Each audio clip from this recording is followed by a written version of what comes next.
अब वो रोने लगा। जब रोने लगा तो एक संत आया।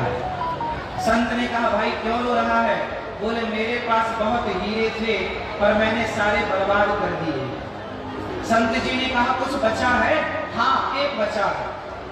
संत जी बोले, पगले रोता क्यों है? इस एक से भी तेरी सारी जिंदगी की दरिद्रता गरीबी दूर हो सकती है। एक से ही तेरा सारा जीवन सुधर सकता है। जो चला गया उसके लिए रो मत, जो बचा है उसका आनंद ले, उसमें प्रसन्न रहे, उसकी खुशी मना। जो बीत गया सो बीत गया,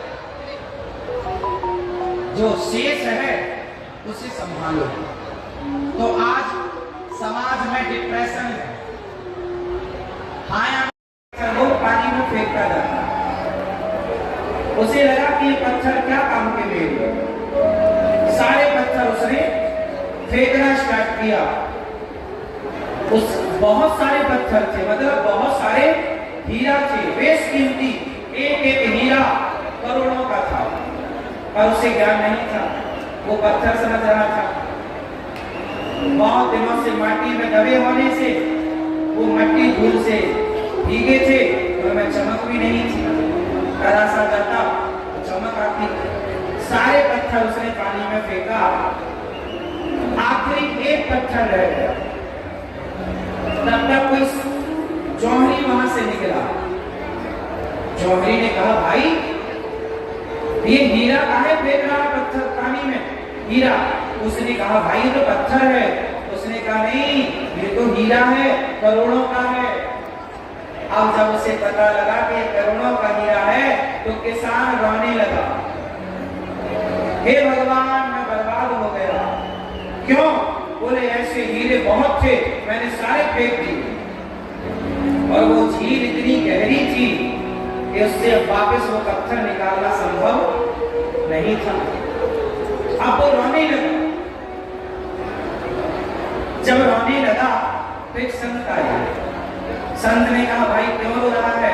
बोले, मेरे पास बहुत हीरे थे पर मैंने सारे बर्बाद कर दिए। संत जी ने कहा, कुछ बचा है? हाँ, एक बचा है। संत जी बोले, पगले रोता क्यों है? इस एक से भी तेरी सारी जिंदगी की दरिद्रता गरीबी दूर हो सकती है। एक से ही तेरा सारा जीवन सुधर सकता है। जो चला गया उसके लिए रो मत, जो बचा है उसका आनंद ले, उसमें प्रसन्न रहे, उसकी खुशी मना। जो बीत गया सो बीत गया, जो शेष है उसे संभालो। तो आज समाज में डिप्रेशन है, हाँ या ना? आज अच्छे अच्छे घर के लोग, पढ़े लिखे और पैसे वाले लोग डिप्रेशन में रहते हैं। डिप्रेशन मतलब चिंता, सोचते रहते हैं। चिंताएं ज्यादा है, चिंताएं ज्यादा है। क्यों ज्यादा है? क्योंकि चिंतन नहीं है। चिंतन होगा भगवान का तो चिंता क्यों होगी? अब ये बताओ कि ये डिप्रेशन, ये आत्महत्या, ये रोना क्यों है? क्योंकि आपने अपने बच्चों को, अपनी बच्चियों को हर हालात में प्रसन्न रहना नहीं सिखाया। क्या आपकी ये जिम्मेदारी नहीं थी कि आप अपने बच्चे को ये सिखाएं कि बेटा कितना भी कठिन समय आएगा? क्या राम के जीवन में 14 साल के लिए कठिन समय नहीं आया? उत्तर दो। क्या लक्ष्मण जी के जीवन में कठिन समय नहीं आया? क्या माता सीता के जीवन में 2 बार कठिन समय नहीं आया? क्या उन्होंने उस कठिन समय में, क्या वो डिप्रेशन में चले गए थे? क्या उन्होंने आत्महत्या कर ली थी? ना, उन हर हालातों से, हर परिस्थितियों से लड़कर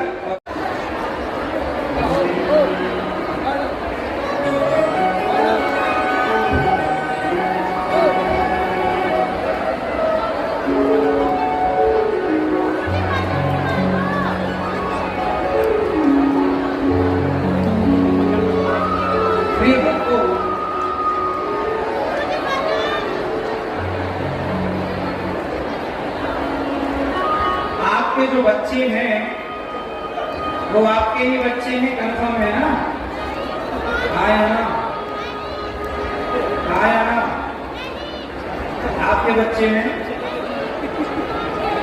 क्यों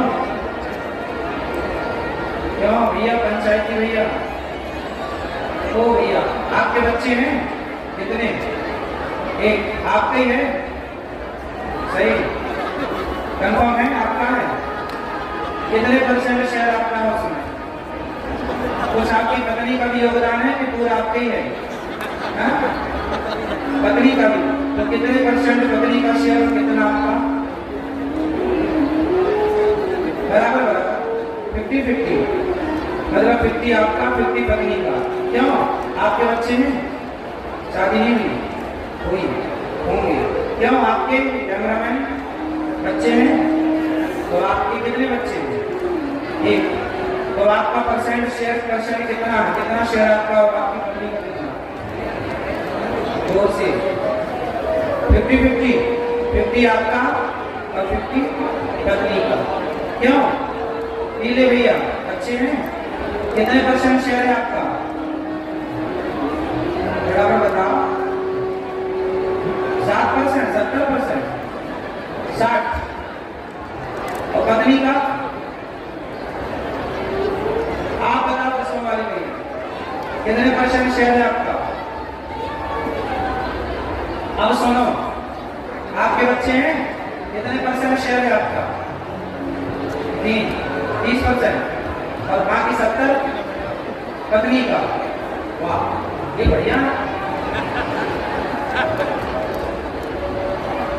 अपना काम रख रहे हैं, पत्नी का था, ठीक है ना? इनसे तो जीतेंगे। अब सुनो,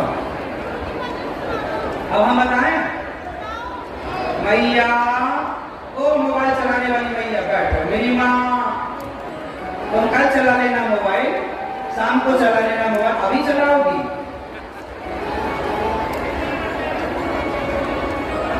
सुनो, हमारा शेयर कितने % है?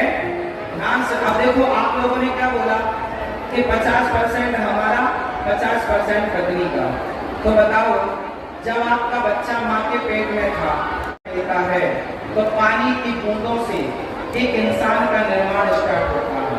ये पूरा प्रोसेस माँ के पेट में होता है। एक पानी की बूंद से एक इंसान का निर्माण।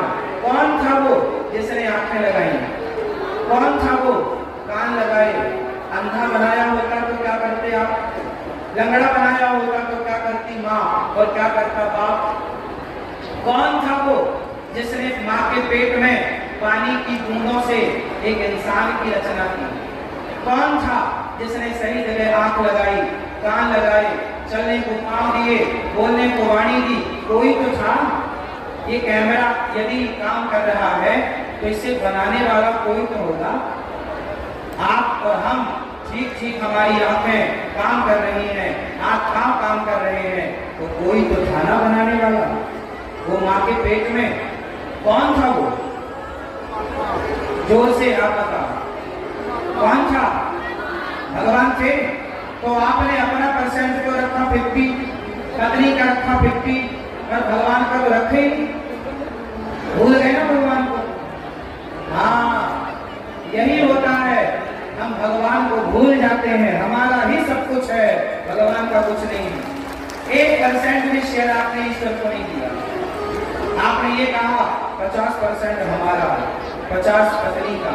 अरे पत्नी, और तुमने किया क्या? तुमने तो छोटा सा प्रोसेस किया था, उसके बदले तुमने तो सुख भी ले लिया था। आगे का माँ के पेट में 9 महीने था, तो माँ का योगदान पिता के योगदान से ज्यादा। पर कितना ज्यादा? 1% बाप का योगदान है और 2% माँ का। टोटल 3 बचे 97% योगदान उस परमात्मा का है जिसने पानी की बूंदों को आपके और मेरे रूप में कन्वर्ट कर दिया, एक बच्चे के रूप में पानी की बूंदों को तब्दील कर दिया। क्या उस ईश्वर का योगदान नहीं है? उत्तर दो। क्या उसका धन्यवाद नहीं दोगे जिसने आपको देखने की आंखें दी? क्या उसका धन्यवाद नहीं दोगे जिसने चलने को पांव दिए? चलने को पांव किसने इसलिए बाप ने या माँ ने, यदि माँ बाप पाँव देने वाले होते तो कोई बच्चा लंगड़ा क्यों होता? यदि माँ बाप आंख देने वाले होते तो कोई बच्चा अंधा क्यों होता?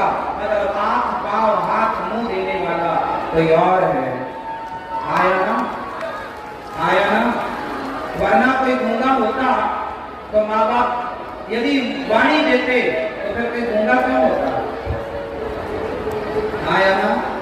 तो बताओ, आपके बच्चों में और आप में किसका अधिकार ज्यादा है? माता का, पिता का या भगवान का?